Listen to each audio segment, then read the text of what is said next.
In the last lesson, we learned about the concept of allocation. That within the hippocampus, for example, when we learn something, a certain subset of those hippocampal neurons will become active and allocated to make a memory trace of that event. And then system consolidation then is going to be the communication from the cells, the allocated neurons in the hippocampus, with those allocated neurons in the cortex, so that a stronger memory trace can be made among those allocated neurons in the cerebral cortex. And this was system consolidation. In this lesson, then, we'll look at how these stronger connections are being made and what are these connections, so we'll encounter the concept of neuroplasticity. Now, to understand neuroplasticity, we'll have to review the basics of how neurons operate. Neurons have three basic parts. We have the cell body here, where the nucleus resides, and in the nucleus would be DNA. We have these branching structures called dendrites. This would be the input zone or the receiving zone. So many other neurons would be communicating with this neuron by making connections along these dendrites. So we've got the dendrites, we've got the cell body, and then we have the axon. This is sort of the output cable of the neuron. Electrical signals will be generated that race down this axon, reach the nerve terminals here, the axon terminals. And out of these terminals will be released chemicals, and those neurotransmitters, as they're called, will influence the target neuron. If we take a closer look at these dendrites, oftentimes they have these little spines, and these are the locations where other neurons make connections.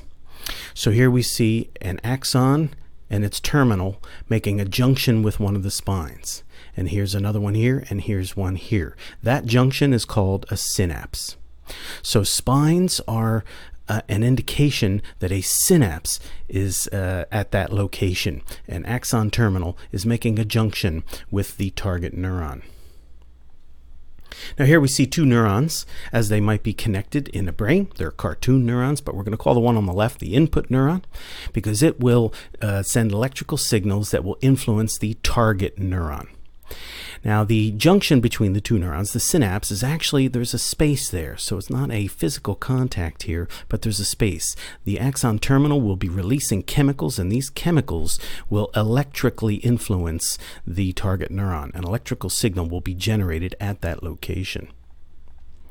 In this picture then, again, we see the target neuron, and here we have the inputs. So axons with terminals making synapses on the dendrites of the target neuron. We've got two synapses here, one here, and two down there. So a total of 6 synapses in this picture.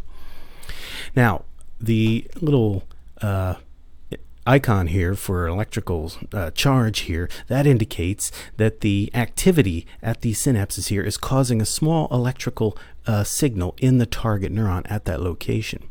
The idea is if this target neuron is receiving sufficient stimulus past a threshold amount of stimulation, so in other words these sort of electrical signals can add up to a threshold amount, then the target neuron will generate its own output electrical signal that races down the axon, causing chemicals to be released from its terminal.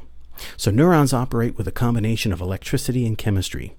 And when the input neuron is stimulated, so when these axons are carrying electrical signals, its axon terminal releases chemicals that cause a small electrical signal in the target neuron.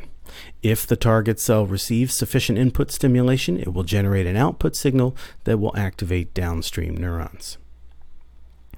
So neurons, brain cells, operate with chemistry and electricity, and not only do they generate electrical signals, the frequency of those electrical signals can vary.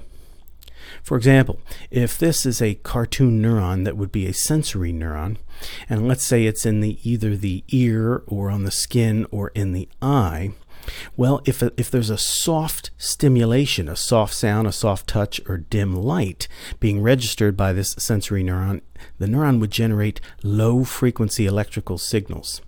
However, if that sensory neuron were detecting a more vigorous stimulus, a loud sound or a hard touch or a bright light, then the frequency of the electrical signals would be higher. So the frequency of the electrical signals carries meaning about the external world. So any particular brain cell, when it is generating electrical signals, the frequency of its electrical signals is an indication of how much activity it was receiving from its inputs. In this picture, again, we see a target neuron here, and we see 1, 2, 3, 4 synapses, but only this synapse is currently active. So we have electrical signals racing down this axon to the terminal. Chemicals are released here. What the chemicals do is they connect to protein receptors on the spine of the dendrite. They open up channels, and charged particles like sodium ions come rushing in, and that's what an electrical signal is, the movement of charged particles. Since a given neuron will have thousands of synapses from all of the inputs here, we can think of a neuron as sort of like a little computer. It's making a computation. Based on the activity of its inputs, it will, in a sense, metaphorically decide to generate its own output signals. So we can kind of think just as a computer chip has, a set of inputs and then generates some kind of output, so too neurons are making a metaphorical decision whether or not to generate their own output signal and at what frequency. So chains of neurons are going to carry information from one brain region to the other. So we saw in system consolidation, the hippocampus communicates with the cortex. Well, this could be a hippocampal neuron here, and this could be a cortical neuron here, right? So the hippocampus can be sending signals to other brain cells in different locations. Now, information carried by neurons can diverge and go to two separate places because axons can diverge. So a neuron in one brain location can send information to two different brain locations because axons can split in this fashion. On the other hand, information can converge because multiple axons from different locations can synapse on the same target neuron. So here we have these neurons might be in different brain locations, but they both send information to the same target neuron in yet a third brain location.